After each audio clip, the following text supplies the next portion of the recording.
تا باندې آباد ملیونونو خلق زړونه دي خیال کوه طالب درته هیلې السلام علیکم صحت امروز د خیر جوړې په کم ځای نه راغلی دغه جادي خولې نه راغلی دلته چک پوینټ امر بالمعروف والا څه درته وویل صاحبان وویلې وی خپای کا خوشحال وای خپای کا خوشاله مال خوشاله یو دی نظام د اسلامي راغی موږ دنه چې خوشاله نشو چې الله نه باید اصل واره شکرانګي ادا کو چې دا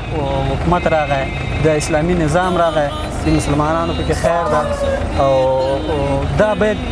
موږ ټول مسلمانان په دې معنی خوشاله اوسو چې د نظام راغلی شل ډیر مننه ته خو خپل ډریوري کنه د ښار کې ډیر ګرځي او ځینې وخت دغه خلک عوام یو پوښتنه راپورته کوي چې په چک پوینټونو کې بیا دغه د امر بالمعروف په چک پوینټونو کې محتسبین په ظاهري قیافه باندې ډیر خبرې کوي چې ګیره دی ول داسې ته ماشاءالله په سنت هم برابر داسې کوم څه سره خو نه مخ شوی چې دوی په چک پوینټ کې تاسو نه تر اوسه پورې چا موږ ته خبر نه کړي او موږ خوشاله یو چې موږ ته وایي چې تاسو د سنت په طریقه باندې ځان جوړ کړئ زه خو خپل خوشاله یم یعنی داسې وزیر چې خلک راپورته کوي او عقدې راپورته کوي کنه امر بالمعروف ولا تاسو ورسره مخ کېږي داسې نشته نه ورور او دغه چک پوینټونو نه تاسو خوشاله بالکل شپې ورځ چې موږ لاړ شو موږ ته راچې موږ ودرې موږ نه بخښنه مو ولا غواړي وای څه خدمت کې مال موږ ته وایي بیا موږ ورته ورور تاسو د کور ابای چې دلته ولاړ سي د موږ په خدمت کې شپه ورځ